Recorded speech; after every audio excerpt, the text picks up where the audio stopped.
Today is April 8th, 2018. My name is Denise Cathy, and I'm interviewing Ruby Vera for the Voces Oral History Project at the University of Texas at Austin. We're in Hondo, Texas today. I am interviewing Ruby Vera about her life and position as mayor of Natalia, Texas. Again, thank you, Ms. Vera, for allowing us to interview today.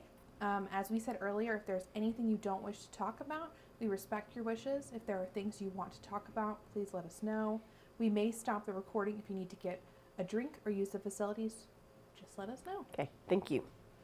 And I'd like to start out by talking a little bit about your childhood. Did your family always live in Natalia, Texas? Yes, my mother and father were both, well, they were not born in Natalia, but after they married, they moved to Natalia. My mother lived there prior to the marriage, and I'm the product of that marriage. I was an only child for 11 years, and in 1959, my mother and dad got pregnant, and I have one sibling. My baby brother was named Daniel Vera Jr., but we all called him Danny. So we've basically all lived there most of our lives. And what was it like growing up in your family? Well, as an only child, I was the apple of my father's eye. There was nothing that I couldn't do that wasn't correct. And my dad always taught me that just because I was a girl didn't mean I was anything less than, and that the only thing that could stop me from being the very best that I could be was myself. And that was something that he taught me. I grew up knowing that there wasn't anything that I couldn't do. And they were very encouraging of me in all things that I did. And in 1954, when I started school, I was the first Hispanic surname child to start the first grade in the Natalia Independent School District with all of the Anglo students, because at that time, Natalia has always been like not a home base for a lot of immigrant people and a lot of migrant people.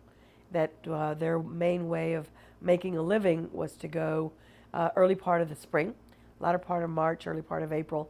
They would leave and go to work out in the fields as farm laborers and everything. Would come back at the end of September, first part of October. My father was very fortunate in the fact that he worked for the United States Air Force out at Kelly Air Force Base. So we had a very stable home in Natalia. And I was taught to speak both languages from the time that I started talking, and I haven't shut up since, by the way, just so you'll know. Both languages. So, and he was not going to have me not be as the best that I could be, and be because there was two first grades, one for all of the Hispanic kids that didn't know how to speak English, and one for, of course, all the Anglo kids.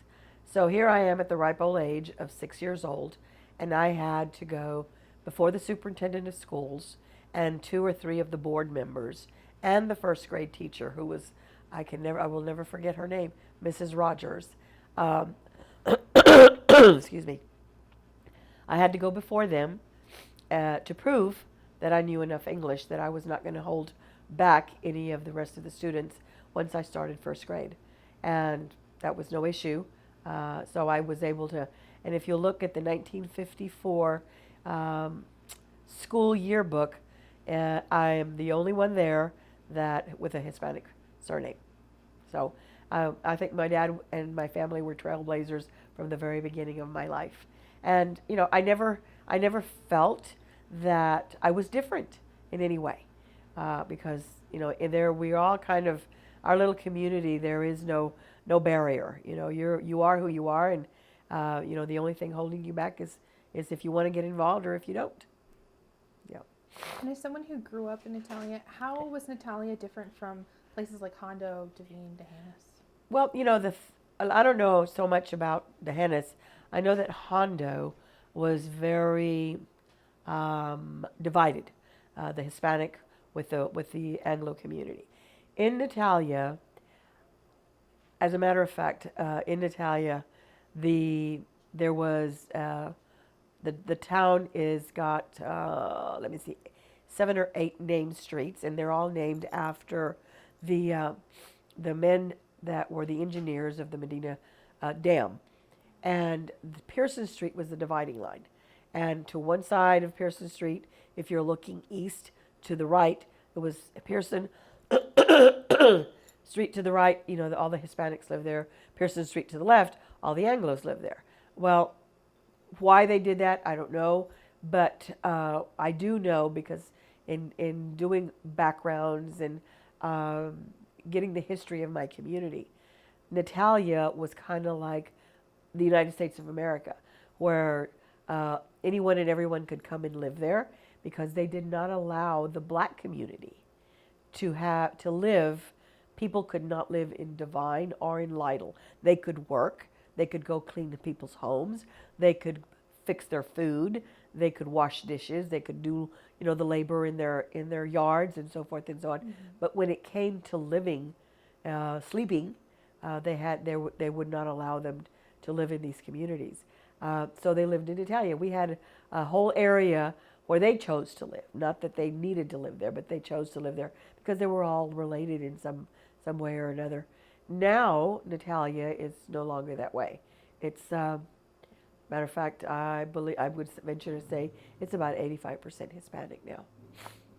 And so the African American population still kind of lived slightly separate. Yes. From. Yeah, they did. They lived on the Hispanic side, but up in an area where they all kind of lived together, that type of thing. It was just kind of odd. I mean, the first time I heard it, I couldn't believe it. But then after I started asking questions and actually interviewing some of the people that had lived there when I was a little girl and before then, they said no, that it was true that they were not allowed to live in these communities and that they lived in Italia.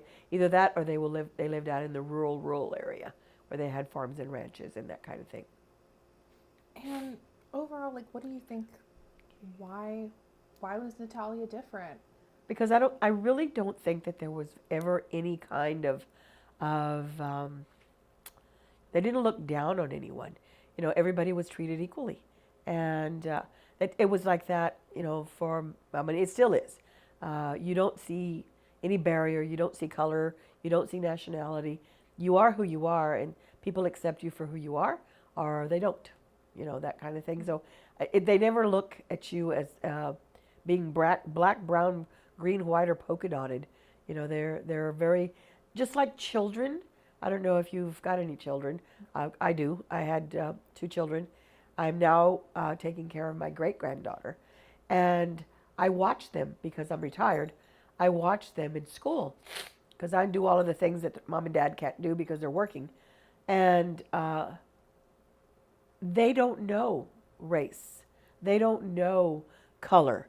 They don't know that you're different. They don't even know if you have a physical disability. They're just having an episode, because of these autistic kids that they're trying to mainstream. They don't know. It's all the first grade, or they're all pre-K, or they're all in the kindergarten, and even into the high school. There is no visible evidence that there is any difference between me and you. And kind of going back to what you were saying about the children working as migrant farm workers, did you know anyone who was doing that? Oh yes, a lot of the kids that I had grown up with that were not necessarily in school yet. That was their way of living. Sure. I mean, we all knew everybody in Italia. It's not a very big community, so everybody knows everybody. Yeah, through church, that kind of thing. And would they keep doing that once they were old enough to go to school? Yes, that was a way of life for them. You don't see it anymore, but a lot of them, through their junior high and high school years, this is what they would do. This is how the family made their living. And then they would come and they all had homes that they would lock up, and people didn't bother while they were gone, and they'd take off and go out and work in the fields. And some of them would come back earlier as the kids started getting older. Some of them didn't go. and they would stay home and take care of the younger ones for short periods of time, so they could finish school and then come home. And this was back, I guess, later on in like my junior high and high school years. Uh, they would stay at home and take care of the kids that were still in school while the parents and the older siblings went to work out in the fields, and then they would come home. And who were the Mexican American community leaders in Natalia? Well, I'd like, there were several people that there were the Francisco Pedrosa family. You had, of course, my father, Daniel Vera Sr. There were oh my gosh, Fermin Carrillo family. What was his name? Oh my gosh, I can't remember now. Peña, Luciano Peña family. There were several community leaders that they were the go-to people.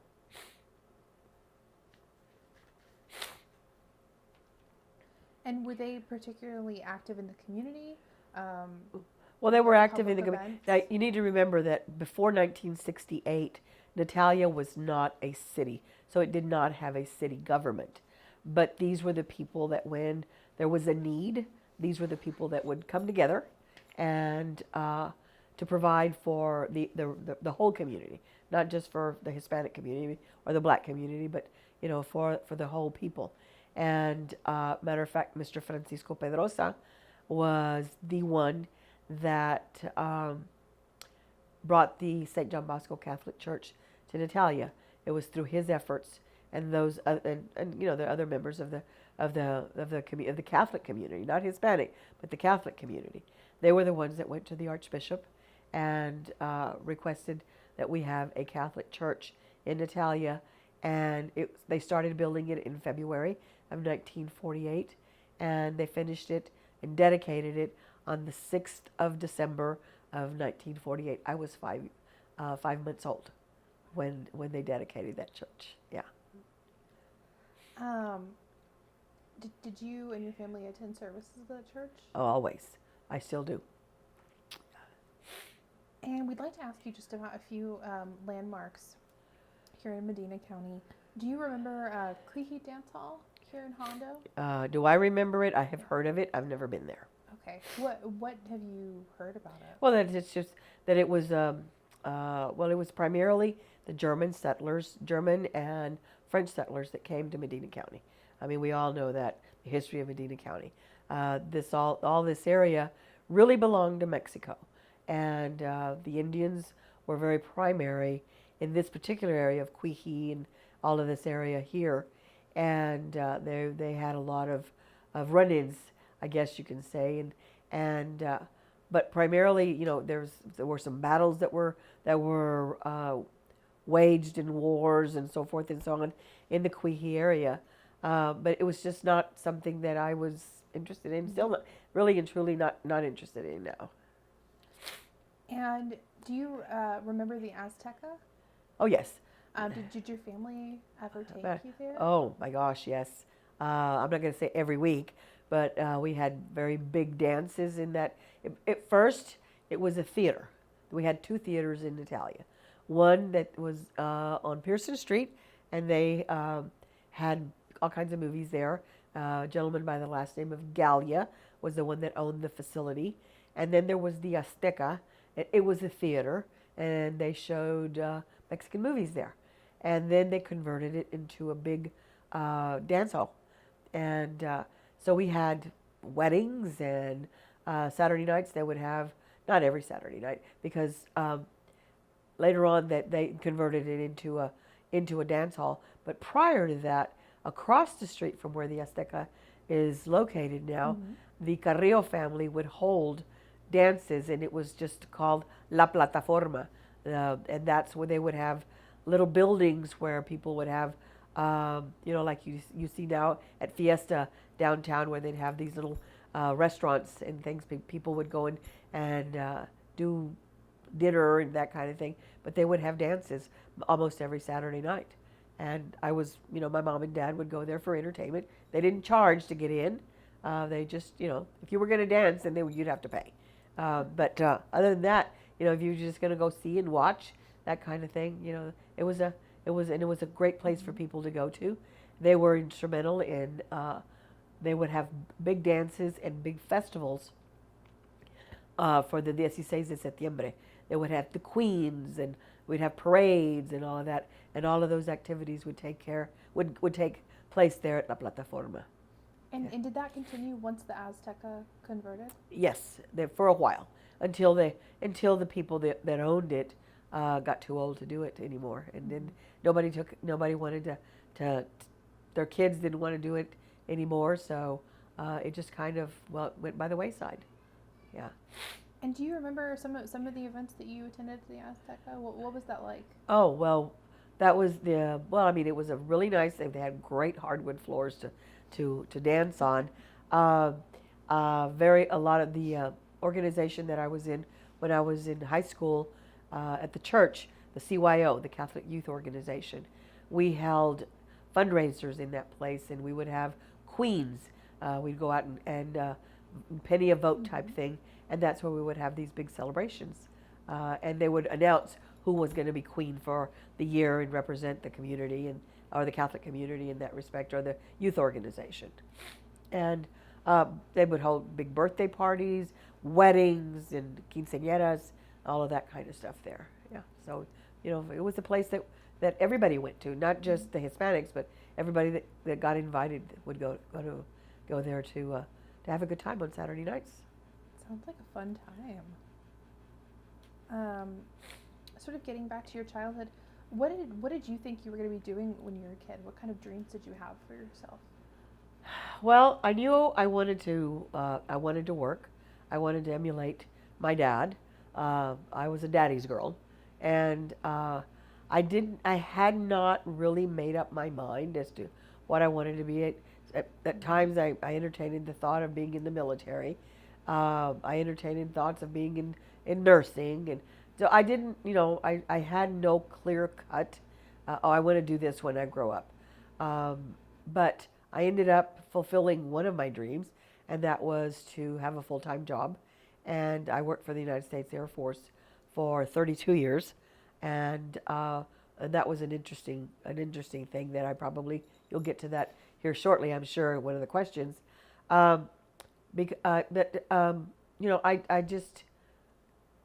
kind of focused on what I was doing as a teenager, as a kid growing up.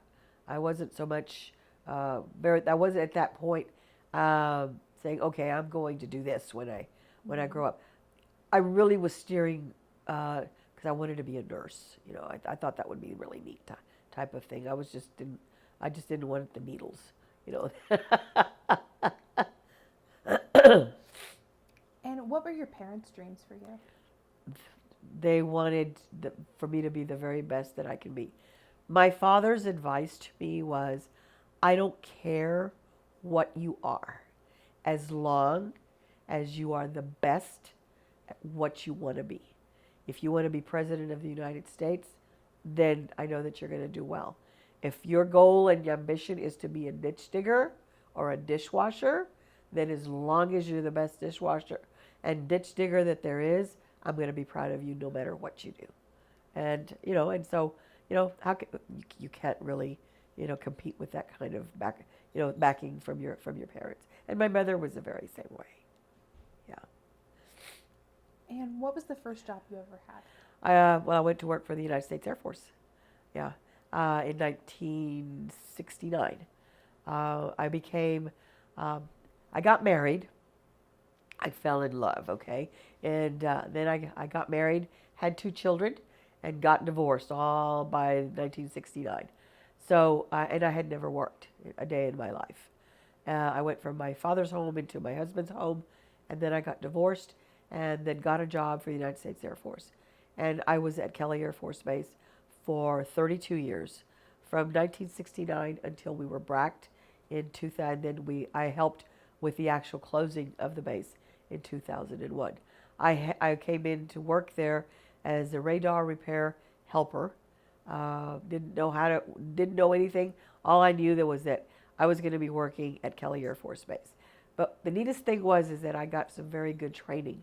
When I went to work there in 1969, I was in the instrument room, and this was the height of the Vietnam era, and these boxes, there were big yellow boxes. There were about, I guess about 2.5 feet, wide, long, and about 12, 14 inches wide. And these boxes, these yellow boxes, would fit into the bellies of the B-52 aircraft. And they held a camera, and they held kind of like it looked like a little ticker tape machine type of thing. That was my introduction to the computer era, because they had these squares, and they had diodes and capacitors and all kinds of neat, wonderful little gadgets on them, and they were recording all of this information, and feeding that information to the pilot. So when they got over a target and they'd open up the flap, I guess is what it was, then there was a camera in it, and that camera would turn, and when the pilot would hit the button and release the bombs, it would start recording latitude and longitude and taking pictures of what damage, if they hit it on target, how much damage had been done, and so forth and so on. And all of these things were being monitored in this big box. So when I went there, because my hands were so small, I was taught I had to go to certification training to learn how to solder, because my job was to if I don't know then what I know now, I'd be very, very rich. There was a clock that was also recording the times and by the second and millisecond and so forth, feeding that information also to the pilot. And it had a solid, I guess it was about 4 inches wide, long, solid 24 karat gold, or 24 karat gold cylinder. And then there was 5 sets of brushes, and these brushes were also gold. And they were recording all of this stuff, and all of those, and each brush had 5 little leads. And those leads would all be soldered onto a 1-inch circuit board. My job was to solder these little leads, and you're just going to go 1, 2, 3, 4, 5, that kind of thing. Each one of them had their own little terminal that you had to solder to, and it couldn't be too much solder, because then it would come together and it short everything out, that kind of thing. And a lot of times it did short out. And when they would come in for repair, that was the job that I had been assigned. And then after I did the repair, sometimes it was just one set of brushes, and so then I'd have to sit there and watch it for 24 hours. So I'd have to stop it at the end of the day, and then the next day kick in again to make sure that it was all calibrated and so forth and so on. So I worked in that general area for a while, and then I went to the instruments, because the instruments that are in the actual aircraft, or that were in the actual aircraft, they were all done in oil. They were immersed in oil, and so when you put them in, they were kind of floating around. So you had to kind of secure them and do that kind of thing. Well, then we lost that contract, and I went up to radar, in the radar electronics upstairs from where I was. And all this time that I was doing this stuff with the clocks and the instruments and stuff, we all looked like a bunch of doctors, because we had to wear white coats, and because we were in the area that we were working in was called the clean room, and we had to wear a head thing and things on our shoes and these white coats. So because the air was measured inside the rooms, and if it got to be too much contamination, we'd have to leave. They were very, very, very sensitive to what because they went on the aircraft. So that was my introduction to my first job. And what was it like, sort of working within the military for you? Well, it was a new experience, because I'd never worked. So it was all kind of like, oh boy, something new. And I was very fortunate in that the people that were training me, you know, that's what they were doing. They were training me, and I was working with both civilians and military. And again, there was never, I never, I guess the whole 32 years that I worked, I never once felt being discriminated against, never once felt that I was less than. I was always, I was just, I did my job and tried to be the best, and it paid off because I was promoted. I got out of that type of an environment, got into a secretarial position, got into an administrative position, and then the last 15 years of my career, it wasn't a job anymore, it became a career. I went to work for the 2851st Air Base Group Wing Commander, unheard of. I was going to be his assistant, his administrative assistant, but within a very, very short time, I became his administrative, or not administrative, I became his executive officer, which was, I wasn't in the military, I was a civilian, but I knew pretty much whatever it was that he knew on the administrative side. And then I was promoted. When he retired, I stayed on as that. Then got promoted. I became a war planner, because within the military there is a plan for everything.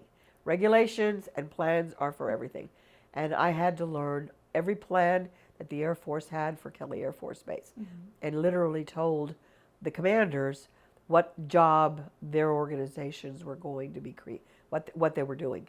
After that stint, I got promoted again and became back then I was one of 2 women in the entire Air Force that held the position of the installation mobility officers. And within that realm, if there was a deployment of any kind going out of Kelly, whether it was manpower or any kind of equipment or anything like that, it went out under my direction. And I was a civilian. My staff consisted of 5, and they were all military, and that was unheard of, because when you're within the government, the civilians are always not the ones that have the final authority, I guess you could say. It's always the military. And I had a captain, a master sergeant, a tech sergeant, and a regular sergeant working for me, and my secretary. She was a civilian.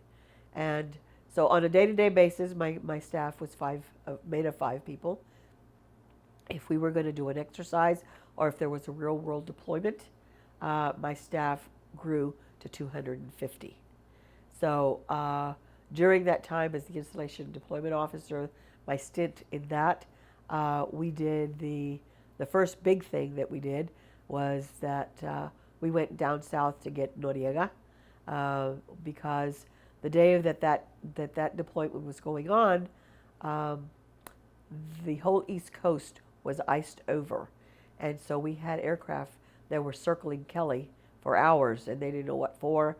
And so I got a call in the middle of the night saying, "You need to come in."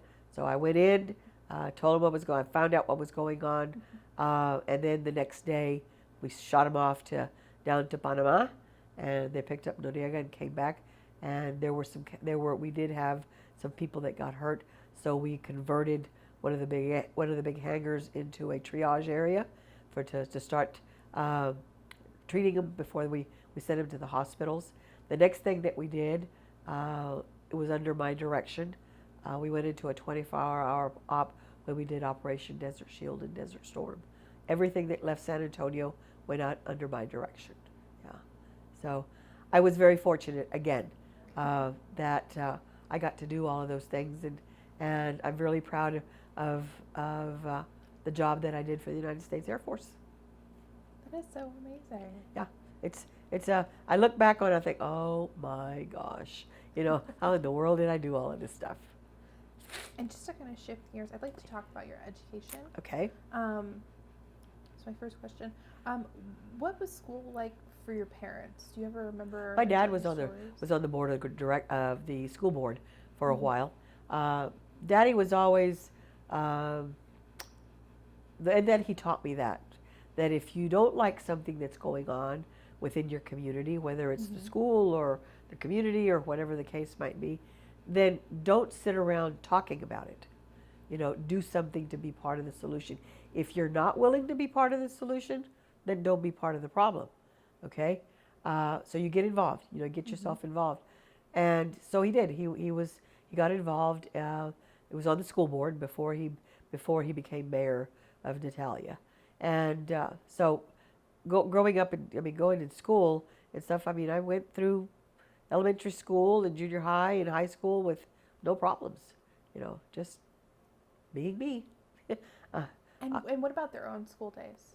my mom and dad's. Yeah. My dad did not finish school because he was helping his father. They were migrant workers, and so he was so proud that I believe it was in 1973 or 74 that he got his GED. Oh my gosh, he came home and he was busting buttons that he was now finally officially a high school graduate. Mm-hmm. My mother was that back in the 1920s. She was the second oldest, and she didn't get any further than the third grade. So they really pushed education on me and my brother. And what did schools in Italia look like when you were attending? Well, we were all on one campus. Basically, when I first started school, we were all in one building. There was the junior high was on one side, and all of the elementary school was on the other side, and the high school was upstairs. And through the years, then of course it got bigger, and more people started coming, and they had to build new buildings, that kind of thing. But you know, all the older ones kept watch on the younger ones, that kind of thing. And were there any teachers that you felt like advocated for students or for you? Well, I think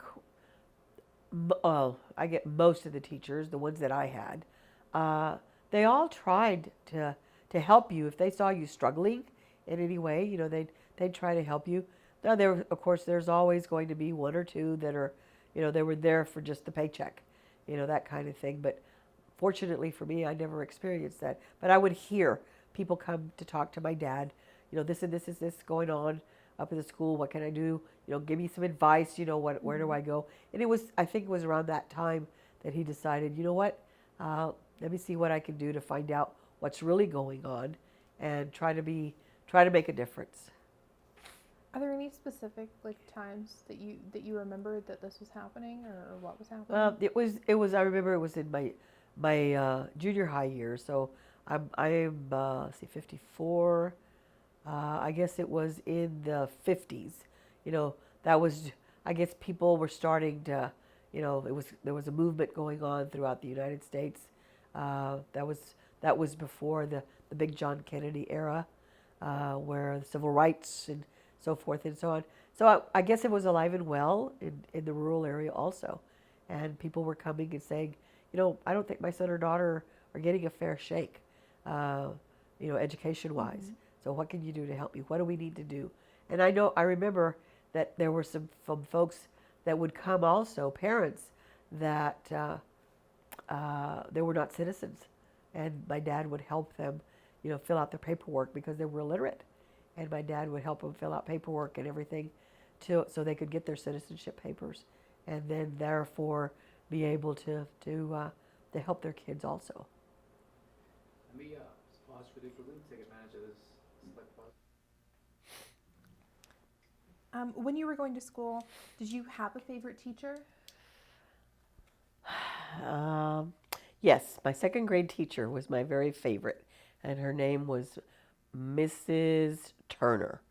And she was one of those people that really just invoked, you to be the best that you could. She was always very supportive, very always wanted. I guess that was when I found out that if you worked a little harder, you always get a reward.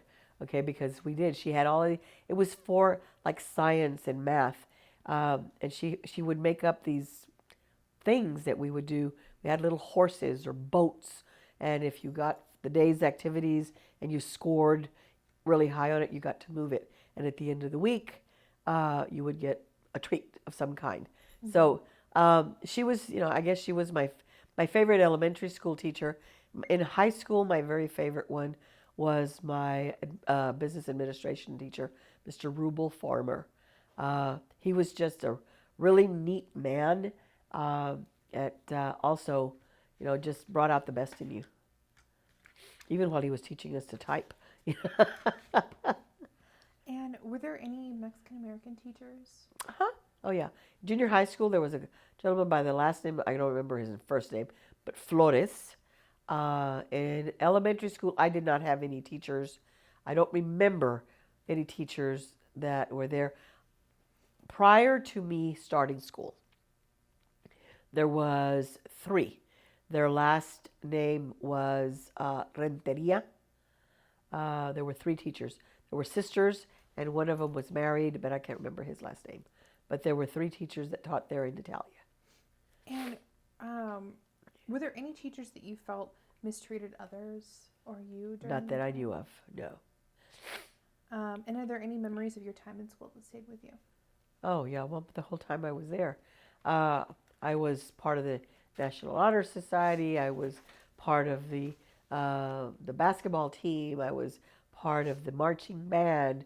I was feature twirler. I was majorette. I was drum major, cheerleader. There was the National Honor Society. I mean, there wasn't anything that I didn't do while I was in school.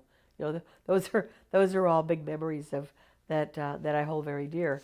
And I look back on them and think, oh my gosh, we were a small community, but we still were able to do for our kids. Yeah. And I know you said your father was on the board. Were both of your parents very involved in your school when you were growing up? My mother, yes, is Homeroom Mother. She did not work other than to take care of me and my dad. Then, of course, after my brother came into existence, to take care of him. But and I say she never worked. She had like a little part-time job back in the 50s, I guess, when there was still a blue light here in the state of Texas. And the blue light was that you did not open on Sundays. There was not a grocery store, back then there were no malls, but none of the stores opened on Sunday. So, nope, that's hard to believe, but it's true. Everything was closed. It was a church day, so nobody worked on Sundays. But she worked at the local grocery store on Fridays and Saturdays, and that was her thing.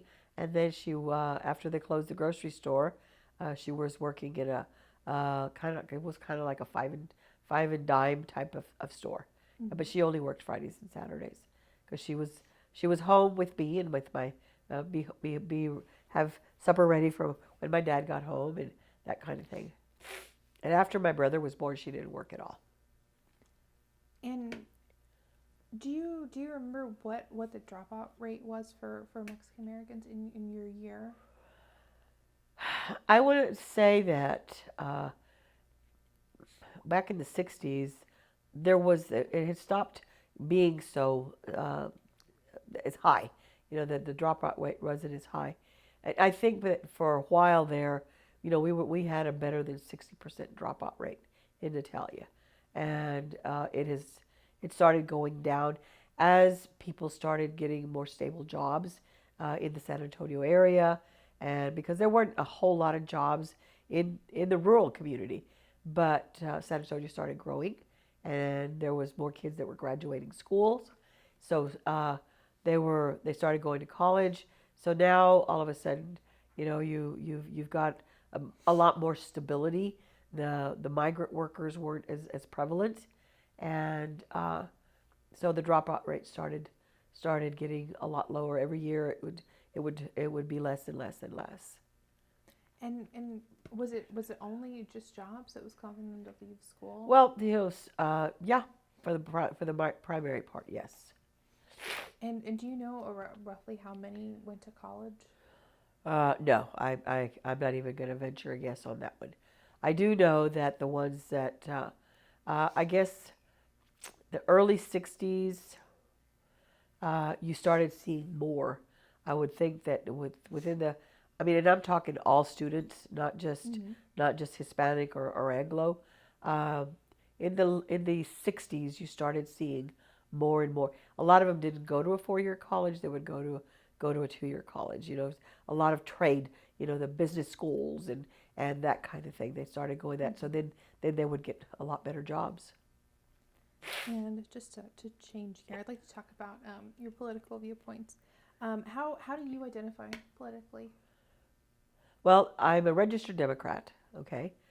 Uh, because back in the day, in the 60s and in the early 70s, Medina County was all Democratic. I mean, you had to hide under a rock if you were a Republican. I mean, I'm serious. You know, they were tar and feather you, I guess. Um, and so when I started voting, exercising my rights as a United States citizen, you know, there was just one political party. I mean, that you voted. I mean, primarily, I'm not going to say there was just one political party, but you were a registered Democrat. I identify as a Democrat, but I will cross a party line if I think that the individual that is running as a Democrat is not going to do a good job. You know, and I will cross a party line. I will do that every 2 years, and when it's a general election. And if I need to, during a primary, the laws have changed, and now you can go like I did this last primary in March, where I went and the day I went to vote, I said, okay, here I am. And of course, they had me, you know, in the Democratic Party. I said, but I want a Republican ballot because there were some people that were running on the Republican Party that had opponents that I wanted that individual to win. So I did cross party lines on that one too. And what is it about the Democratic Party that you identify with? The fact that you're for the people, you're not so much about. To me, the Republican Party is more of the more affluent of the United States. Okay, uh, maybe they are, maybe they're not, but their views are not to help the people. The United States of America, look, going back to, through my history and my civics that when I was in school, you know, we are made up of a melting pot of people. You know, some good, some bad. You know, from every country in the of the world that wants to come in here comes to the United States because they want a better way of life. And when within the Democratic Party, I think that they're more accepting of that than the Republicans are, and they don't look down your nose or their nose if you are not born with a silver spoon in your mouth. And do you remember where party lines were in Natalia when you were growing up? Was it all Democratic like Medina County? Yes, and a matter of fact, Natalia still is, for the most part, all Democrat. And I know your father was somewhat politically active, but were your parents both active? And Oh in yes, Natalia? oh yeah. They both were. They were both. You know, they'd get out and you know, walk the streets. You know, with candidates and hey, you know, uh, we got an election coming up. You know, this guy is this and this and this, and it wouldn't have to be for a general election. It was somebody who was running for a school board. Didn't matter what color you were. Mm-hmm. You know, what your Hispanic or what your last name was. You know, they would get behind the candidate and that they thought that was going to be the best for the people, both of them. And did you ever go with your parents to the polls? Yeah, I was an only child. You know, they weren't going to leave me behind. So yes, and you know, you would go and you know you had to be very quiet while they went in there to vote, and you'd sit, you know, on a chair, you know, while they went and did their business, and then you went on. Mm-hmm. My mother worked, as far as back as I can remember, she worked the school elections or in a general election, and that was the age before computers and all of this electronic stuff. So they would 3 or 4, 5, 6 times, depending on how many people were voting, they would sit there and uh, they would have they would have the ladies, and they were pretty much all women. They'd have the election judge, and they would go to the back room, and they would do tally sheets, and they'd pull out the paper ballot, and they say, okay, Joe Bag of Donuts, won, so and so won, so and so, another vote, and then they would do these tally sheets, and then they all had to come up with the same amount of number, same amount of tallies, when they went to tabulate that piece of paper, and that's the way that they did elections. Yeah. Were there public political rallies in town, and did your family attend them? I don't remember that there were public political rallies. I'm not saying that there weren't, but I just don't remember any. And how aware of the community was people to sort of the influx of Mexican American activism that was happening? Well, there was a time, it was in the late 70s, early 80s, that we had a gentleman that came in, and I say gentleman, that was not from Ditalia, but he came in, and he was very pro-LULAC.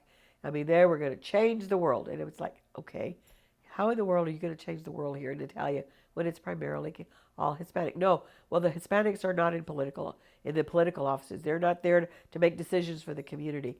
Well, if nobody wants to run, how in the world are they going to be elected? You've got to get these people motivated and that kind of thing. And my father was already mayor during that time. Mm-hmm. Well, his last name was Magallanes. I never will forget that. And he came in and he started inciting the people that my father was anti-Mexican and this and that and the other. And, you get enough people I'm not motivated, but fired up. And then he left. And then they didn't know what to do. So they got sidetracked, and then realized that what this guy had come in and started was not exactly true, and there was a long line in front of my father's house where they came and said, we don't know what do we do now? And my dad told him, he says, well, do you honestly think that that you could get so and so and so and so, and who do you want to run? I will help you, if you want some of these other people to run, but you've got to get them to come forward. I'll give them the process. I'll tell them what they need to do. You need to find out though what's going on, and not just say, okay, yeah, I'm going to be on city council, or I'm going to be this, or I'm going to be that. They've got to know the background before they try to make a change. And from that, I think that's when more people started realizing that they had a voice too, that they could, but that they had to be the motivator to do that. And it wasn't going to be just given to them like, here it is, go with it, which is what this guy was trying to say. You do what I tell you, and it's going to be everything's going to be given to you. You're going to have free this and free that. Well, it's not that way. Even today, I can tell you anything I wanted to, and if you if you want to listen to me, but am I going to be able to follow through? No, I'm not. And how did your family feel about this? Well, at first, my father was very disappointed, and my mother was fit to be tied. And my dad would always tell her, hey, they have a right to their own opinion. They have a right to their own opinion. And, let's get behind it. It's time that we see other faces, be active in the school board and be active with city and be active with this. But, you can't force them to run for something, and they're not going to be able to, you just can't put their name on a piece of paper, if they're not gonna want to participate. So he actually then, after all of this stuff started, there in Natalia, he actually did go out and try to get more Hispanics involved and in running for political office, and he was successful to a point, and on the school board also. So yeah, was it time for a change? Probably. Did this guy go about it the correct way? No. I'm not an advocate, never have been, of a political entity of trying to come in and just say, open your mouth and let me shove this down your throat. Doesn't matter who it is. Uh, but you don't, in my opinion, you don't do that just because you're Hispanic or just because you're black or just because you're Anglo or just because you're German or just, it doesn't matter. You know, you do it because it's for the betterment of the people and of the community. And just a segue, were you aware of the 1975 lawsuit in Medina County for the Voting Rights Act? No. Okay. And If I remember, well, no, I shouldn't say no. I am not aware that there was a lawsuit. I am aware that there were a bunch of people that were coming in and saying that, you know, that there was not enough equality, I guess, within the Hispanic community and so forth and so on. But, you know, again, Denise, you know, if you don't register to vote, how the heck can you be discriminated against? You know, it's there, you know, and even if I do get you to register to vote, okay, if you don't go vote, you know, what are you going to, okay, just because I registered, now I'm going to make a difference? No, you have to be involved. You've got to want to make a change. And you do that by voting and by trying to be part of the solution. Nobody, no matter what nationality or ethnic background or whatever, no one is entitled to a free ride. I don't care who you are. You have to be part of what change you want to be. Yeah, I mean, it's important to get Yes. involved. And so one of the things that we, from people that we've talked to, is that there is constantly a discussion of the apathy of Mexican-American voters in Medina County. Do you see that? And then what Yes. do you think we can do to change it? I see that all the time. Within the people that I know, they're very quick to criticize. They're very quick to point the finger. They're all of this kind of stuff. And I shut them down very quickly because I'll say, did you go to the meeting? Well, no, I didn't go. I said, well, then how are you going to get all of the information? I said, I can sit here and tell you what I want you to know. Okay? Somebody else is going to tell you what they want to know, what they want you to know. But if you're not there to get all of the information, then you cannot make an informed decision. And nobody is going to make it for you. And so through my tenure of being in the political arena, I have held many public meetings for people that are running for political office. And we've had a lot of meet the candidate meetings. And I actually go door to door and I say, okay, we're having this meeting tonight. But if you don't come, then you don't have a right to an opinion. You don't have a right to criticize. You don't have a right to say, oh, this guy is, or this woman, or whatever the case might be. You have got to come. You ask the question. You've got an opinion, you know, come in and you want questions answered, then you need to answer. You know, you need to ask them so you can get your own answer. Don't expect somebody else to do it for you. And I tell them, you know, did you come to the meeting? No. I said, then you don't have a right to. You don't have a right to question me. Okay, I was going to say something else, but you know, not. If you don't want to get involved, then if you don't want to be part of the solution, then you don't have a right to criticize what decisions are being made. And I want to kind of segue into your father's campaign. Were you involved in that campaign? In 1968, well, actually it was 1967, there was a movement on that they wanted a new water system in Ditalia because it was privately owned. The water system in Ditalia was privately owned, and so 67, and the water wells were not producing. They were in the Wilcox Carrizo. They all were into the Wilcox Carrizo springs, and there was a lot of iron in the water, and so the people were, you know, having to haul water out from the country from that kind of thing. So there was a group of people that got together and they decided, well, the only way that we can get grants or we can float bonds or whatever the case might be is that we have to become incorporated.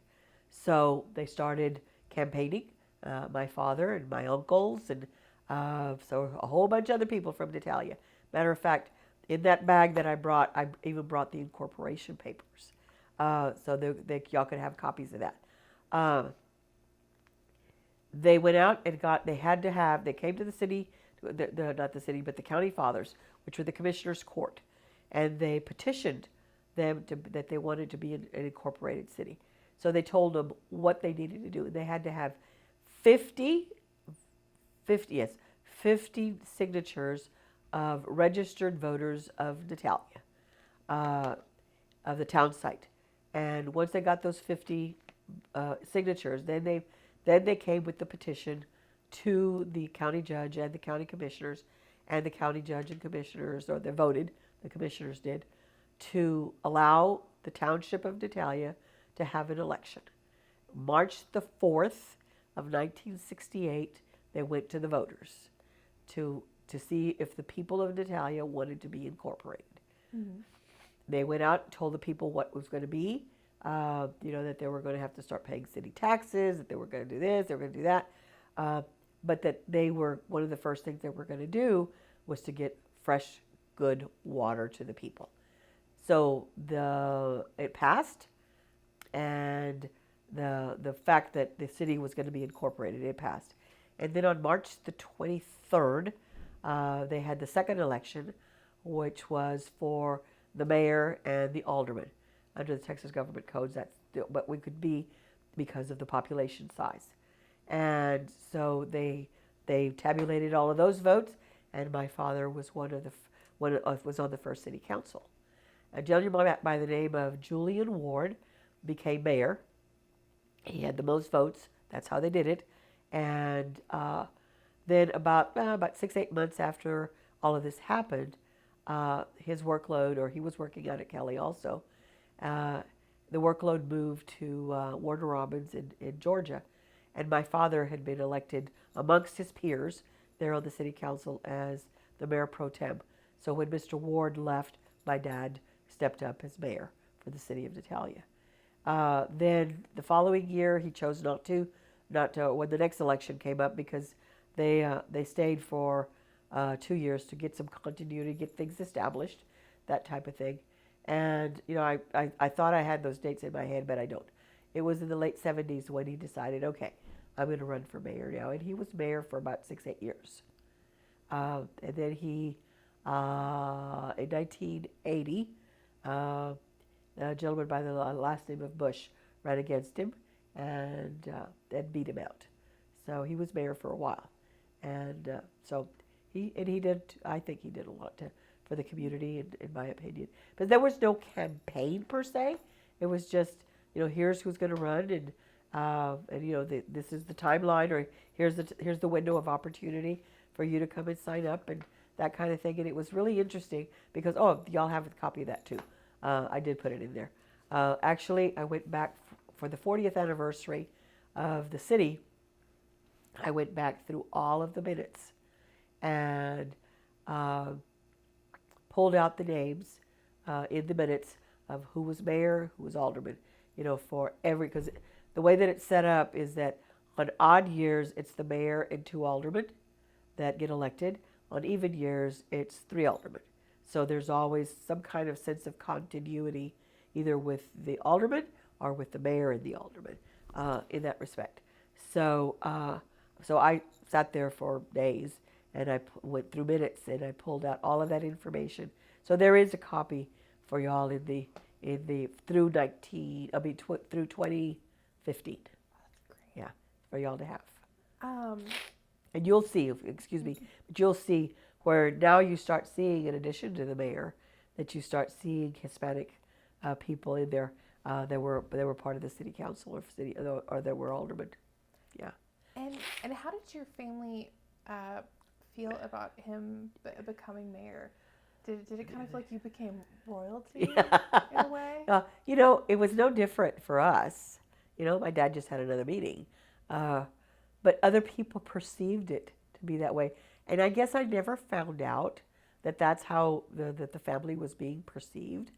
Uh, I lost my daughter, my oldest daughter, to cancer in 2002. And at my daughter's funeral service, one of her friends stood up and said that because the girls, daddy's, okay, daddy's daddy, because they called him daddy. And they didn't see him any differently. I mean, he was just daddy. But their friends, when they came over for play dates, and now they're called play dates, when they would come over to play with the girls and or spend the night or whatever, it was like, oh, we're going to go to the mayor's house. We're going to go to the mayor's house. That kind of thing. So it was a big deal for other people. I didn't see it as anything different. I still don't. I was mayor for 16 years, and I don't think that. I know I didn't feel any differently. I was just happy to be able to represent my community and to do what I thought best for them, to get them, a better quality of life. Why is a better quality of life okay for people in big communities, and not for my community and the people that I represent? That's been my mantra, I guess, since day one. Did your father getting elected have an effect on your life? No, not at all. Nothing. He was just gone one more night out of the house, and when he had meetings and that they were out of town, but nothing else. I mean, there was no effect in my house, or in my dad's house. Yeah. And why did you get involved politically in the first place? Well, I started working out at Kelly, like I was telling you earlier, and got divorced the second time in 1984. Yeah, was it 84? No. Yeah, in 84. And came home, was working. I was working out at the base, and there were some things that were not happening as far as I was concerned in Natalia. I had lived in San Antonio during my second marriage, and I couldn't figure out why we couldn't get the city cleaned, or why it looked the way that it did. Why weren't the streets better? Why wasn't this better? That kind of thing. So again, it was you're asking all these questions. So I started going to city council meetings, and matter of fact, one of the people that you're interviewing now, Gloria Vasquez, was the mayor at the time. And she was the first Hispanic female mayor for the city. And I had known her since she was in high school. And so I was in there one day, paid my water bill or something. I was off. And so she happened to be there, and we started talking. So it was during that time that Natalia also had never had a police department. So the police, the security for the community was being provided by the Medina County Sheriff's Office. So while I was there, she says, "Oh, Miss Vera, could I speak to you for a minute?" I said, "Sure." She says, "We're looking for people from the community that could sit on a board and to take a look at applications and be part of the interview committee for the police department here in Natalia." And she says, "Would you like to be a part of that?" I said, "Yeah, I really would." I said, "Well, I have you here. Could I talk to you also?" So she says, "So yeah." So I started asking her why this, why that, and she says, "Well, you know what? We've got an election." She says, "I think that you've got some valid points, and I really do think that you'd be the kind of person that would want to get your hands dirty. You're not just going to be a position, sitting in a position, but I really think that you're going to want to be, the type that would want to get started doing some things," and which I did, and I'll tell you about that here in a minute. So I was part of the committee that elected that hired, or that recommended for hiring, the first police chief in Natalia, and so it was that same year. That was in January when that happened, of '95. So in May of '95, I ran for council and I won. So talking to Gloria, I said, "You know what?" I said, "We need to get Main Street fixed up, and cleaned up and everything." I said, can I take on that project? She says, what are you going to do? I said, I don't know. I said, but I'm going to figure it out. So I started making some phone calls. I started asking some questions. I was working at Kelly during that time and working for the wing commander. So I got a hold of the engineering commander, civil engineer, and I said, all right, if I want to do this, this, and this, what do I need to do? And so he told me. He says, who do you have your garbage contract with? Who do this? Da da da da da. And he says, you go to them and you say, okay, how much would you charge? How much would this? So he kind of walked me through it. So I came back, reported it to the council, and it was. She says, they voted and said, yep, let's do it. It wasn't going to cost us anything. We just needed somebody to take it on and take charge of it. So I got some contractors, from local contractors that wanted the same thing that I wanted, was to clean up the downtown area. And through our garbage company, they donated the dumpsters, and they came in. These guys came in with their bulldozers and backhoes and that kind of stuff, and just started cleaning up that whole area in the downtown area. And it just, all of a sudden, it was just like, oh my gosh, So that you started that, and next thing you know, the guy next door wanted to clean up his area. So we started seeing issues like that, or not issues, but things like that start happening within the community. And again, I wanted to make a difference. I wanted my community. I'm proud of where I'm at. I'm of where I live, and I wanted everybody else to be done too. And I was tired of hearing people say, Natalia, you're from Ditalia? And I say, yes, I am from Ditalia. And now everybody's proud that they're from Ditalia. Yeah. And are you part of any political organizations or groups? Where am I now? Or no, are you part of any political organizations or groups? Well, other than just the city council and I belong. Well, the city belonged to the Albuquerque Council of Governments. In 2009, I became one of the board of directors. Prior to that, I sat on the subcommittee that listened to all of the applicants that were going to the CBDG,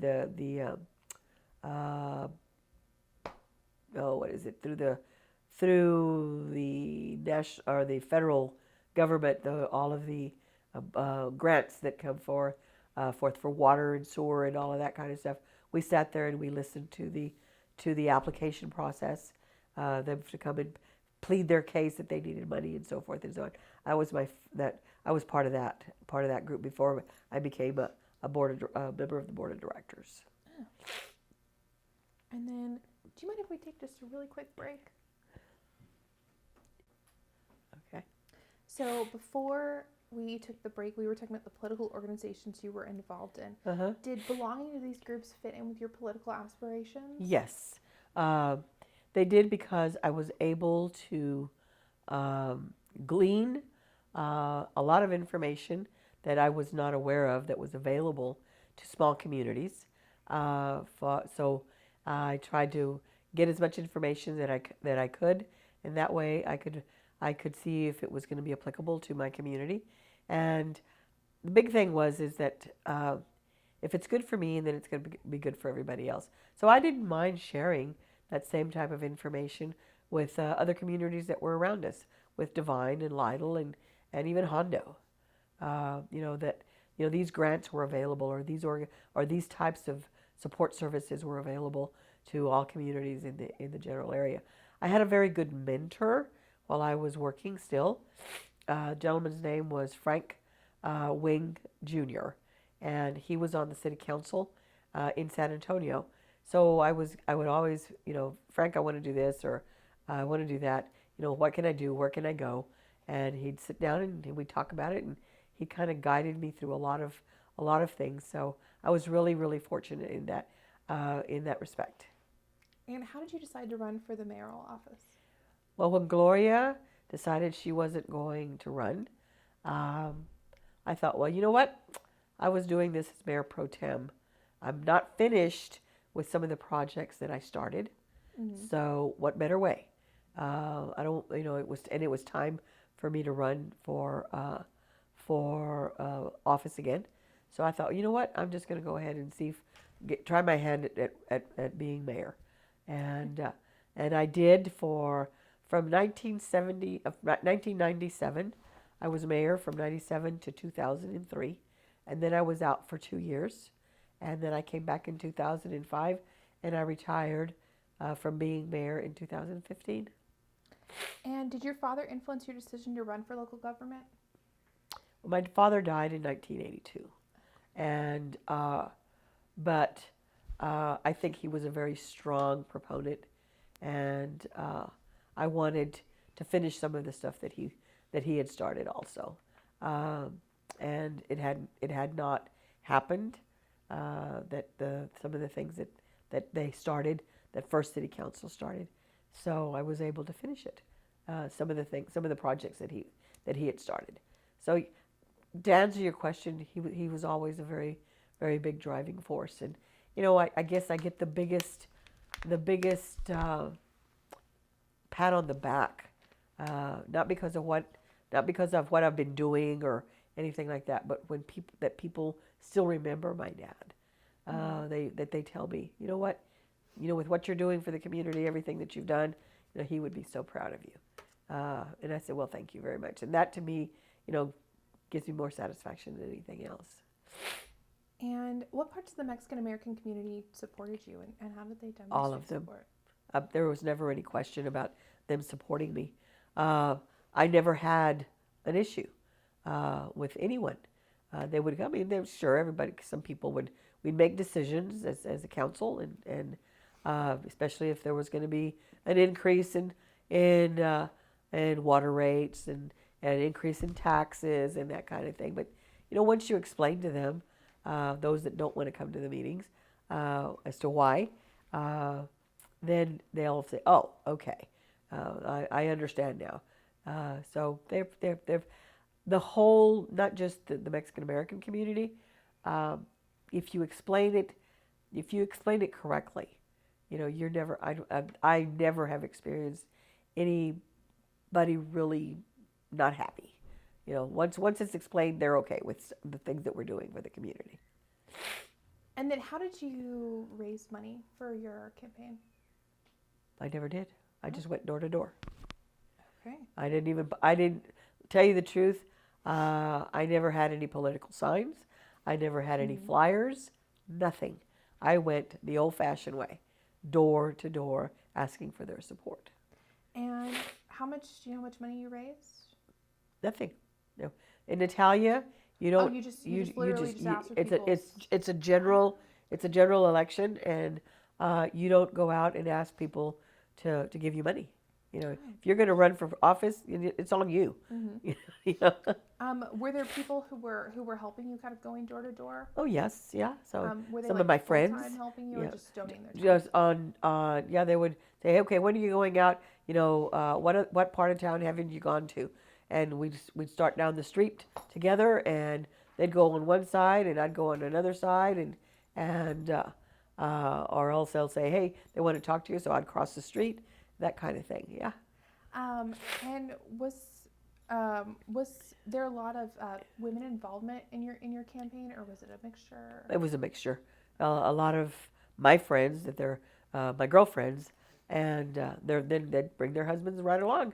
So it was full support, and even some of their kids. Even some of their kids, they would come. Oh yeah, they were all walking the streets with me. And how did your family view your political action and participation? My mother wasn't really pleased, because she says, I know what your dad went through, and of course I didn't know what she was talking about. You're never going to make everybody happy, and she just didn't want people talking about me and saying things. And I said, Ma, you know what? If everybody's happy, then I'm not doing my job. I said, so it doesn't bother me. It doesn't bother me that. So before the break, we were talking about, how did your family view your political action and participation? My mother was not happy. Okay, she just didn't want people to start talking about me and that kind of thing. And it doesn't bother me one way or the other. Both of my children, both of my girls were very supportive of me. Even my grandson, was very, very supportive of me. And even they were very disappointed when I chose not to run again in 2015.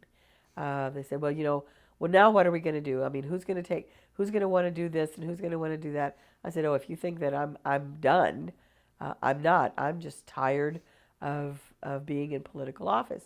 6 months later, I am now the chairperson or 6 months after I stopped being mayor, I became the chair of the Natalia Municipal Development District, which is economic development for the community. For women politicians who are mothers, there seems to be special pressure on them. What was it like for you? I'm sorry, I didn't understand. For women politicians who are mothers, there seems to be special pressure on them between sort of being a mom and being... Well, fortunately for me, both of my girls were grown. Mm-hmm. So there was never, my oldest daughter was already married and my youngest daughter was in college.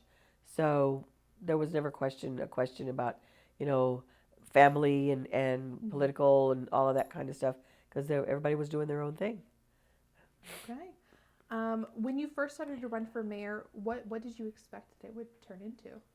And what did you hope? Well, because of the fact that I was on council for 2 years prior to me becoming mayor, I had an idea of what I was getting myself into. Mm-hmm. It wasn't going to be, all, rose petals and yay team fight and waving in parades and that kind of thing. I knew that there was going to be a lot of hard work it was going to take, and that it was going to take, some time. It wasn't just going to be meetings.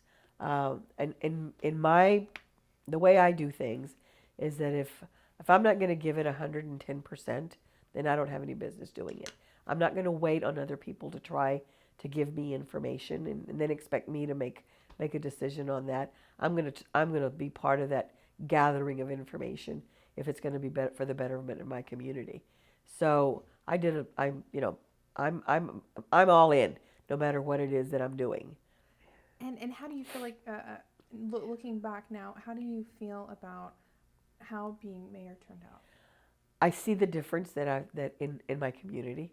I see that I was able to bring in over $2 million of infrastructure support for my community.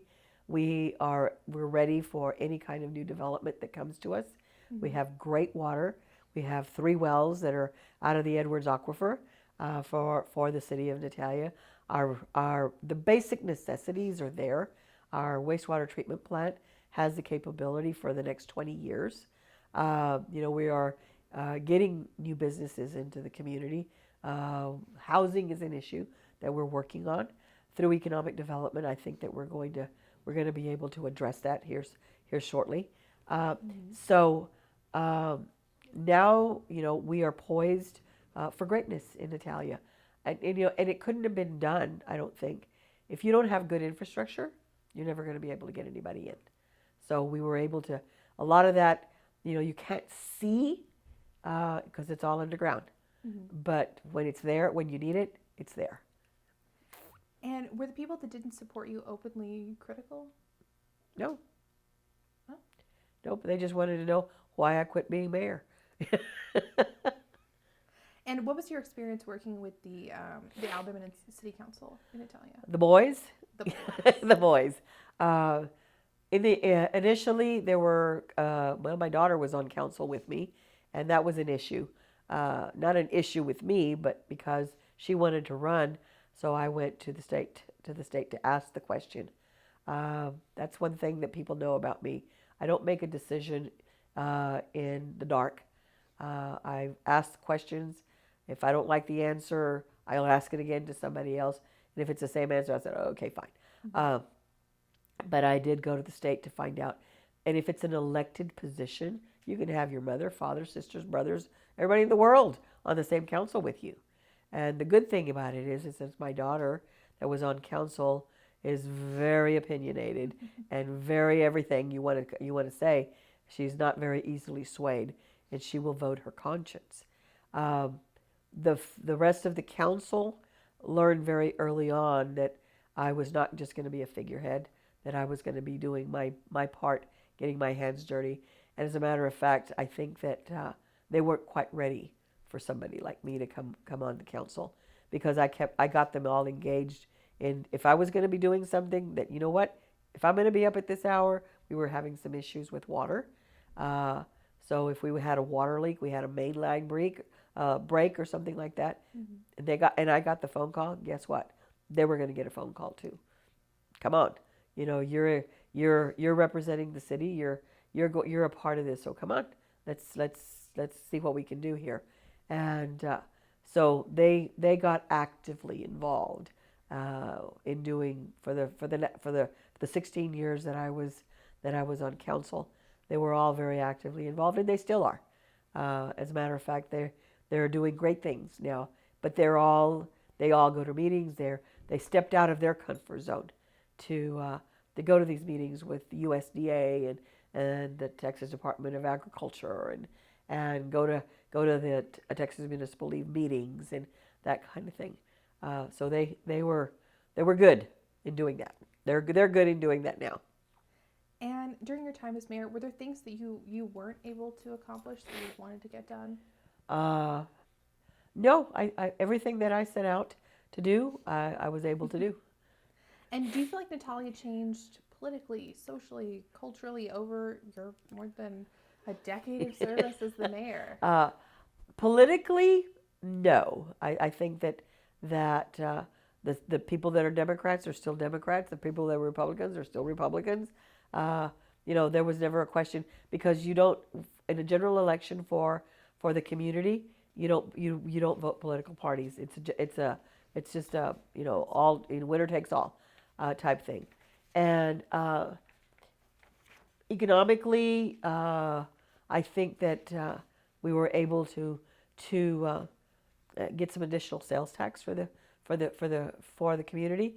In addition to that, in 2012, we went to the voters and asked them to let us increase the sales tax for a half cent, and because we weren't not taxing at the 8.25, it was at the 7.75 still, and those dollars then, and it was quite a bit. We didn't realize it was going to be that much. They went into a separate pot, and that's what's funding this economic development. So we're not taking any money from the city. And we have a volunteer board, and right now last year, first part of the year, we bought a piece of property that the old hotel, the initial hotel for Natalia, sat on. We bought the property, and we're going to be putting a civic center on it. And that's now what I'm working on, to get that done. And how does it feel now to have your daughter on city council? It's wonderful. It really is. I don't know if she's going to be in it for the long haul, but she's in it now, and it's going to be her decision. So to continue the legacy.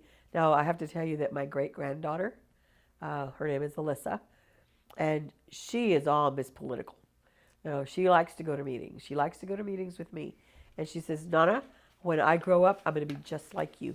I'm going to be the mayor. I'm going to have, she says, I'm going to have that stick.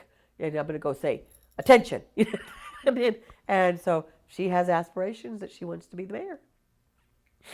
And then some of the individuals that we've interviewed for this project, they have a specific term that they like to use that's part of their identity. For example, Chicano, Mexican-American, Hispanic, American of Mexican descent. Is there a term that you identify with and prefer? Yes, I'm an American. Okay.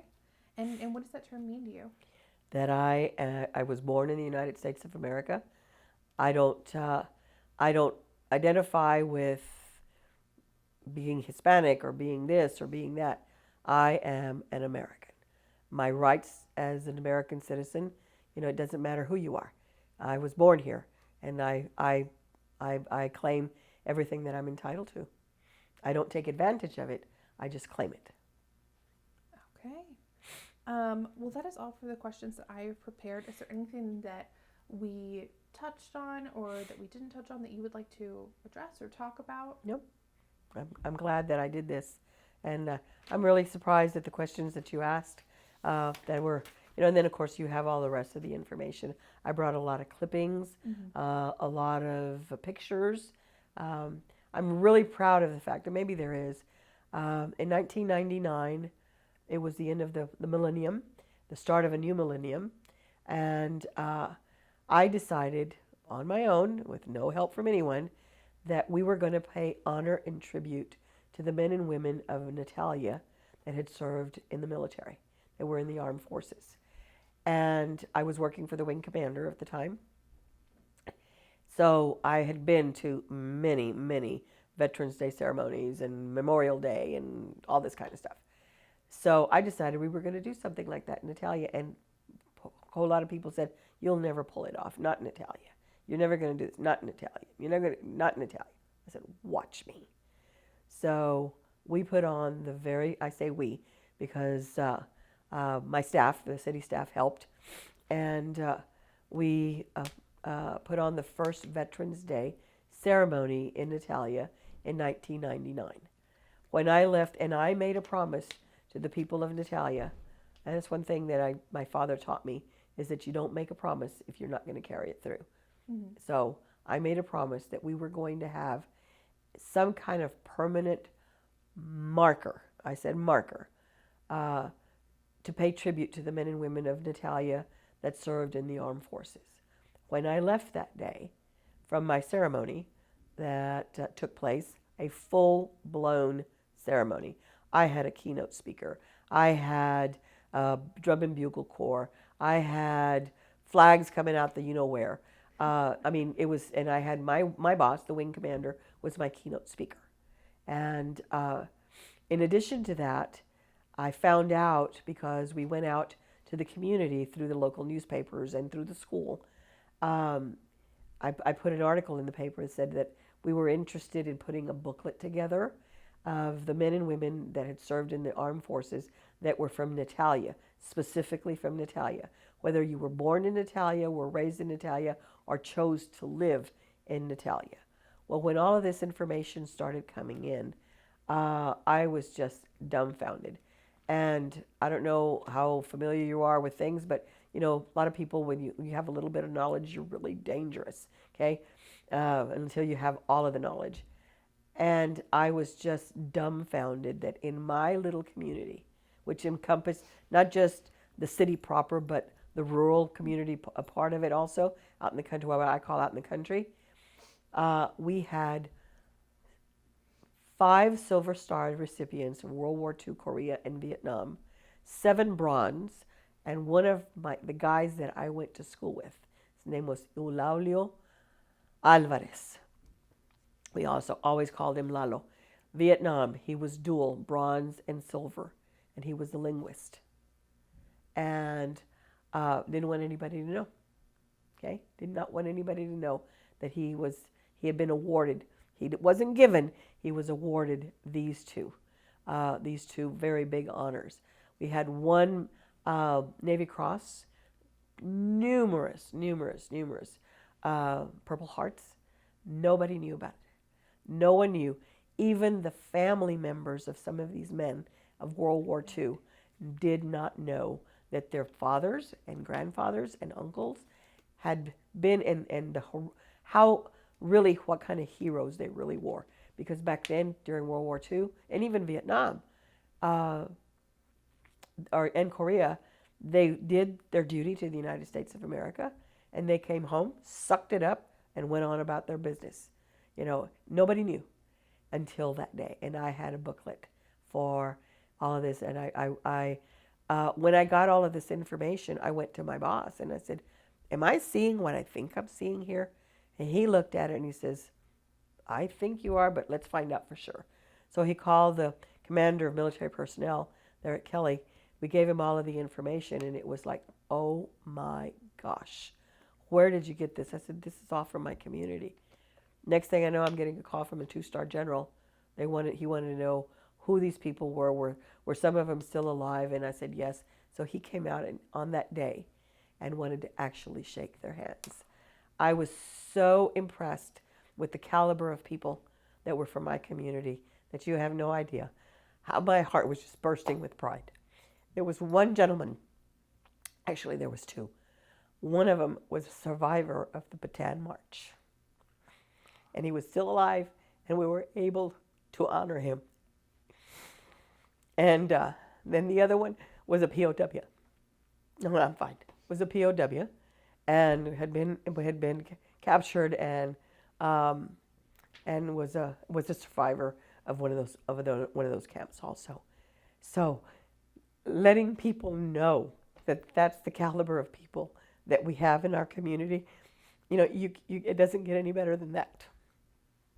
So, with that $3,000 that I had in my pocket, we started up the Natalia Veterans Monument Association, and we raised over $27,000 in 2 years' time. We dedicated a monument to these men and women with their names on the monument. You don't have to be dead in order for your name to be on that monument. And it's got columns, and it's got names on them, the seals of each of the services on there. And every year we add new names to the monument. And we dedicated it on May the 27th of 2002 with 1,023 names. And then that was in May. And in October, we hosted, little old Natalia, we hosted the Vietnam Moving Wall. And it was just an extraordinary event that happened in our little community. Those things I'm very, very proud of, that I was able to be, and I didn't do it by myself, but I was able to motivate people to help me to do these things. And it's a one of a kind. It's the biggest ceremony in all of Medina County. Everybody wants to come. And that spun off because nobody ever did any kind of ceremony in Castroville or Hondo or any place else. Mm-hmm. But we did it in Natalia, and they said, well, if they can do it in Natalia, we can do it ourselves. But nobody else has got a monument. They have the ceremonies, but we are the only ones that have the monument. So when you're in Natalia, come see it. It's downtown. I will have to. Yeah, and there's That's pictures. amazing. I brought some And pictures. did you bring the book? Yes. Or you said, 'cause you No, flipped I didn't bring the book, but I told Margie that that I had some additional information. So I'm going to be sending. And she'll definitely follow up. Oh yeah. To get that. Oh yeah. I've got, and also history. This Pedrosa family that I told you about, that were leaders of the community, had 7 sons, and all 7 sons were in the military during World War II. Yes. So I've got that, and if I'd have known, I'd have brought all of that stuff with me. I said, which one of the boxes do you want? Because I have got this. Maggie will. Yes. Will definitely help those. And then we had a centennial celebration, historical markers in Natalia that I was able to get for our community. We had lots, and I'm very proud of what I've been able to do. Yeah, and it will continue to do. I'm not done yet. I'm not done yet. Natalia is the queen of the Southwest, and I expect to put some more jewels in her crown. That is amazing. Yes. And also that's just